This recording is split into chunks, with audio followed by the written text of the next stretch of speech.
Hello everybody from Activation. I'm Activation. Welcome back to another farming video. Today we're going to be showcasing this very basic yet very efficient mob farm. Up here you can see a little bit of a counter white blah blah blah blah. So in the middle you can see the exact counter, so blank per hour or slash per H. Now this is a courtesy of Carpet Mod by Nembon MC, so please check them out. But the exact rates is about 16,350 drops per hour. So yeah, that's quite fast. And as you can see, this is just simple base. This is more of just a concept based farm, though I am going to give a tutorial because honestly, this is really quite simple. Like I said, this is the same thing as my old creeper farm, which this thing can also be made as a creeper farm, which is probably going to happen, but still is once again quite efficient. And I definitely might build this on my survival series, which is quite nice. So I'm pretty proud of it so far. Anyways, and so apparently, actually, this is a slime chunk, according to, apparently this is a slime chunk according to Mini HUD by Maza of the SciCraft team. But yeah, like I said, this farm is really quite efficient. And you're probably wondering, how many of each item do you get per hour? So for the first one, you get about 820 rotten flesh per hour. And for arrows, you get 4,128 per hour, which is about a double chest and a bit. And same with bones, 4,081 per hour, so a little bit less than arrows. But arrows are practically useless unless you want to trade with a Fletcher, if they even buy arrows, I'm unsure. You get about 4,111 gunpowder per hour, 3,049 string per hour, which is not quite a full double chest, but it's very, very, very close. And here with a blasting 18 sticks per hour, 14 redstone per hour, 14 sugar per hour, 11 glass bottles per hour, 10 glowstone dust per hour, 3 feathers per hour, and 2 raw chicken per hour. And as you can see, this farm is really, really simple. Now I actually need to turn it on real quick because I had it off for the first intro. For the first intro, I had it running for a while. And you could see if you can modify this design so they go into nether portals. But this farm is more of a concept-based design, like I said. This thing most definitely has the spawns, as you can see. And all the things that you see dying are just bats. I have a command block running that automatically kills the bats. It just can't. So once again, this farm definitely has the amount of spawns that you need. It just doesn't have the amount of... It can't kill them fast enough. So if you guys really want to, you can see if you can modify the design so you can go inside maybe another in the middle, and that'd probably make this farm leagues better. Because as you can see, this farm definitely has the spawns. The spawns are brilliant. It's just not the killing method, if you know what I mean. So let's go on to a little bit more statistics. If we look at F3G, the first 2 layers are within the first sub-chunk, so that makes it a lot faster. The first layer starts around about near Y11, and then it will continue about 2 blocks upwards, like so. Yeah, 2 blocks upwards, like so, with a little bit of, and then a half slab. It doesn't really matter. They don't have to be half slabs. I just prefer them to be. It doesn't really matter.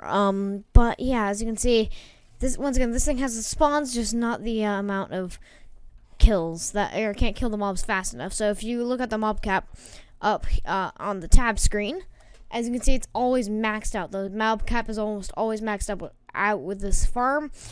When all mobs fall down, it's much faster. As you can see, it starts climbing down, as you can see, and as soon as the next wave comes, it starts to fill back up again. This is just simply 10 layers. You can probably add a little bit more. AFK spot is currently all the way up at Y level 62, so this farm is quite large. We're using Nembon's little farm for his creeper farm and or any other farm, which this farm can also be made a creeper farm. I'm about to test that. But yeah, it's just a simple 24 repeater observer clock, so you only need 1 piece of quartz plus 10 observers. Or no, 10 observers, you need 40 for this build if you want 10 layers. So you need 40, 44. So you need 45 pieces of quartz if you want to build this. And as soon as you stop at this farm, like my last creeper farm, if this thing goes all the way down, after it harvests, if you turn this thing off, that means the whole entire everything will go off. Now, if you're wondering why we have ourselves trapdoors right here along the side of these observers right here, the reason why we have that there is to stop spiders. And yes, the spider did get on, but the thing with it is it really does prohibit the amount of spiders that can go up. As you can see, it is quite rare. They need to, yeah, as you can see, very rare. Very, very rare. Now, I was thinking that we don't actually need the trapdoors in the middle, though I'm not going to remove them because, you guys, it's... Alright, let's get into the tutorial. So the first thing you want to do is build up to Y level 11, and that's where your first platform is going to start being. And then you want to start off by having 4 dispensers in the middle, so you're going to be needing 40 dispensers in total for this farm if you want to build a 10-layer design. So you want to have 4 dispensers in the middle with normal half slabs going out about 7 blocks. So 1, 2, 3, 4, 5, 6, 7. So as soon as you need to completely make a small little system like so. And do like a normal spawning platform like so. And as soon as you're done, you should be able to put 4 water in the middle, and it should be just fine. So now what you should have in the middle is something that looks a little bit like this. And then what you want to do is grab yourself a bucket in the middle and place 1 in each one. So you're going to need 40 buckets, 40 dispensers, and a whole lot of half slabs. So you should have a system that looks like this, and then what you want to do is have, since that's already an infinite water source, that's why we need 4 dispensers in the middle, not just 2. So right now we have another block right here, so we want to actually put dispensers up there like so, and you can kind of repeat this system a lot more. And then what you can do is you can place observers on the ends like so, as seen here. You can place observers. Now this system is actually way better than, or has way more spawning spaces than the normal just 1 block design. So as you can see, it's very simple. And then the top layer you just have to. So by the end of it, you should have something that looks a little bit like this with 10 layers. So 1, 2, 3, 4, 5, 6, 7, 8, 9, 10. So about 10 layers, and on the top you don't need all that, and that's actually what happens.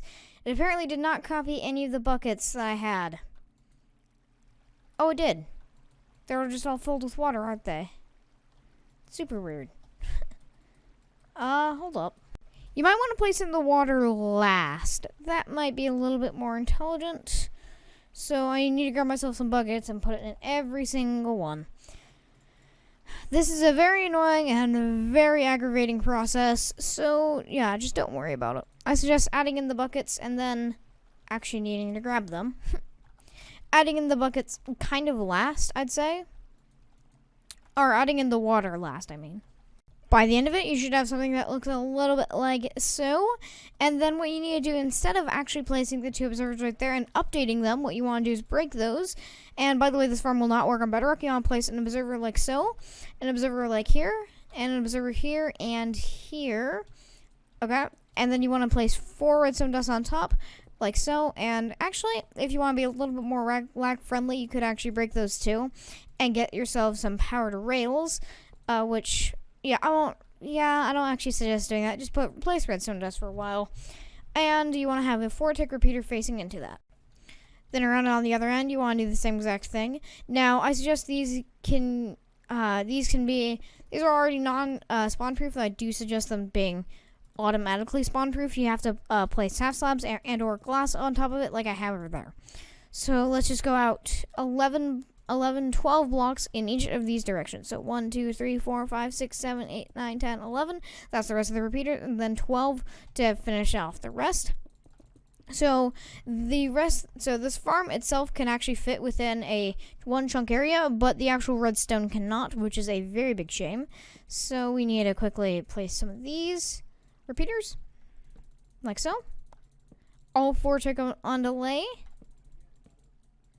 And then do it on the other side. And right here, instead of you need yourself a comparator like so, with redstone on here, set on subtract mode with a block right here with a lever on top of it.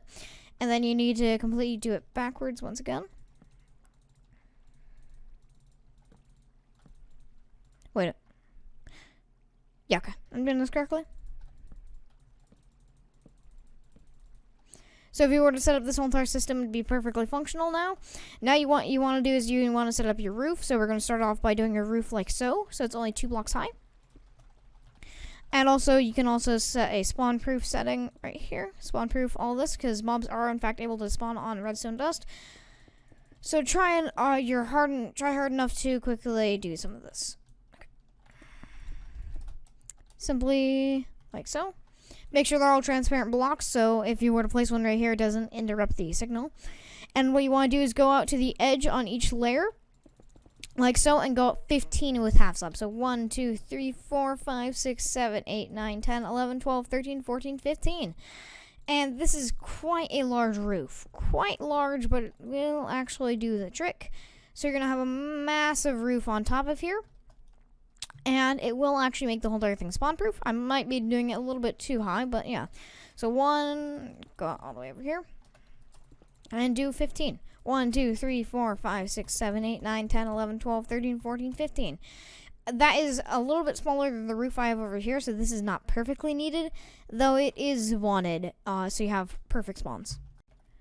Or if you really want to, you can hold off, so we can start off by doing the killing platform before you actually start off, though it wouldn't really change much if your bottom area is already using spawn-proof blocks. So I suggest just lining out the little area. So yeah, I suggest doing a little bit of an outlining area of all the half slabs you need, and then you can easily connect them up like we did to the spawning layers. So by the end of it, you should have something that looks a little bit like this on top, but now you don't have to be using those in specific half slabs.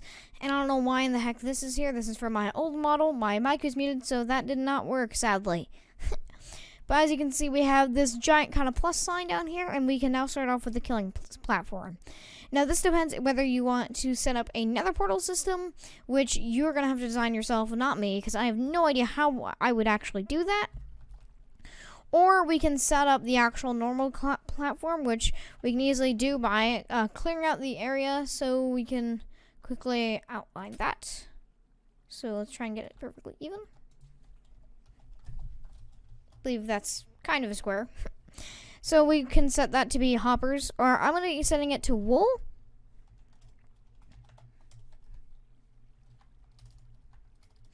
So I'm going to be doing red wool, like I said.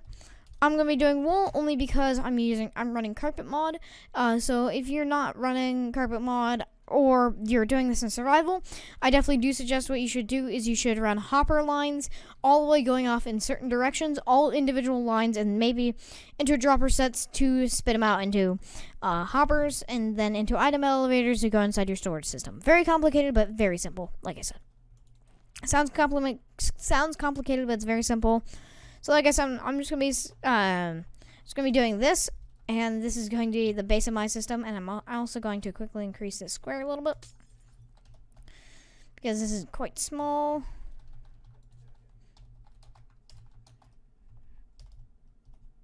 Well, you get the point.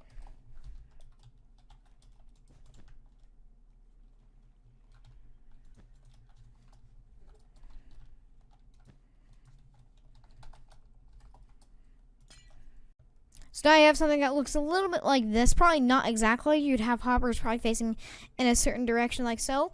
Now, knowing that most of the mobs will not die to fall damage, since mobs normally spawn as close as possible to the edge, what you can do is you can easily set up maybe a simple system like so, which is very simple. And you can fill it in with soul sand, and on top you can use maybe some wither roses. As you can see, this is also a slime chunk, so that is very funny. Then we can set this as wither roses. You could also use other things such as magma blocks, where you'd have to run hopper minecarts down below instead of normal hoppers, which is very quite annoying. And in fact, that is basically your whole entire farm done. Now you can set up walls like I have over here, so you wouldn't spiders would be able to climb on top, so I don't suggest that. But yeah, so now what you need to do on the roof now is just simply do a little bit of a system like so. And since your farm is currently turned off, no other mobs can spawn, and as you can see, mobs are starting to spawn on here. And if you have a slime chunk and they're spawning on the wither roses, definitely do put up a wall. Honestly, if you have wither rose or slime spawning, you're gonna have to put up a wall so no slimes can escape. So we can easily just set this up right here. Other than that, you do kind of the same exact roof like I was doing before. So this farm is once again quite tall. Okay. That's about on level.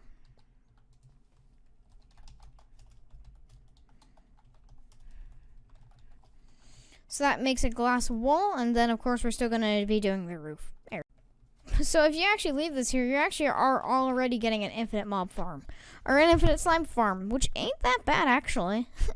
So like I said, that this singular chunk is in fact a slime chunk. As you can see, this is actually a 3 in a row slime chunk, which is actually quite lucky. But yeah. Once again, you just need to simply do this system right here, diagonal lines, like so. And it should line up evenly if you counted it out correctly, which I don't think I did. No, I did not. I obviously did not, because you obviously need to be either one more. If you do too little or too much, it's purposely 15, so you have an extra 2 blocks. So the only issue with wither roses there is no way to shut off the very bottom bit.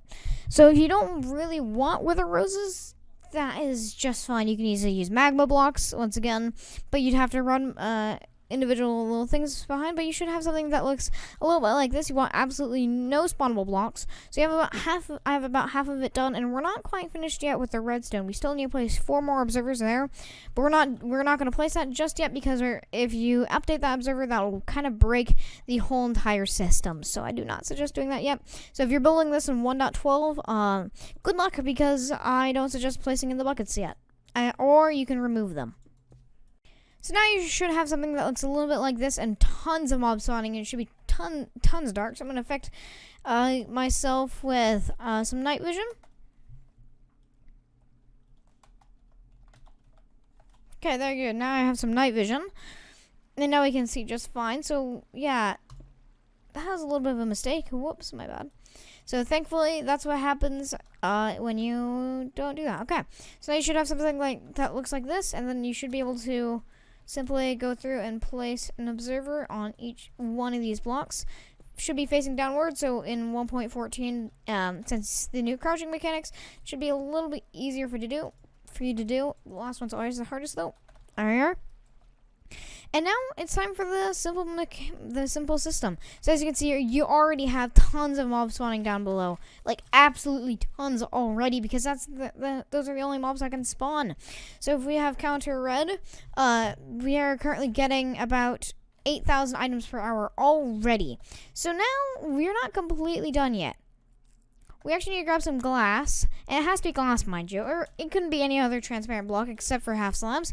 So that it has to be a non-spawnable block, so you have to go all the way up to Y level 62. So Y level 62, like so, and then you need to quickly make yourself a case if you want to AFK overnight or over a long period of time, like 2 hours or so, where phantoms can start to spawn if you're in 1.13 plus. As you can see, we need to make this sort of system. It's not really much of a system, but it's still just a glass cage. So you cannot die by any other mobs, such as phantoms. And the reason why we're making this all out of glass is because all the system is... The only reason why we're making this all out of glass is because the chunk-based system goes from top all the way up to the bottom in the sub-chunk. So if we have about this, have it around there. The highest sub-chunk that's going to go is around here. So yeah, that is one of the highest sub-chunks, but it is still in our farm. So it's actually quite effective. As you can see, lots of mobs spawning and in fact dying. So what we need to do, as you can see, we're getting tons of drops just from the wither roses. So what we can do is we can activate more spawning spaces by activating this lever, which would start off with all your system. You won't see the areas activate immediately. However, you will see all the areas clear out, and you getting tons, and I mean tons of mobs start spawning on there. And if we just start looking at the mob cap, once again, as you can see, we get tons of mobs just raining down, which is quite good. Now there are always going to be mobs, no matter what design you use. There are always going to be mobs hanging out on the side, though most of them will get hooked off. And also the slimes do spawn there, and they do jump off as well, and then they try and escape, and then they die, like all the rest of these mobs. So yeah, that's actually your complete farm done. A few things to mention: you will need an actual proper perimeter, or the area completely lit up. Make sure you have nothing above the farm except for your little AFK spot, and make sure you're unable to die whilst you're here. So yeah, same mob farming things. You always need a perimeter, and you always need, at least with these kind of mob farms, you always need a perimeter. And if you make this in the sky, it's gonna be much less efficient due to the algorithm of the things, algorithm of Minecraft going straight up. So if you build a farm higher in the sky, it's gonna be less efficient because it's gonna have to go from down there all the way up there. So if I were to place a block all the way up here in these 4 chunks, then that'll actually break the farm and make it way less efficient and spawn way less mobs. But in that case, ladies and gents, if you guys have enjoyed, please leave a like. And you guys want more, please subscribe. I'll see you guys next time. Bye bye.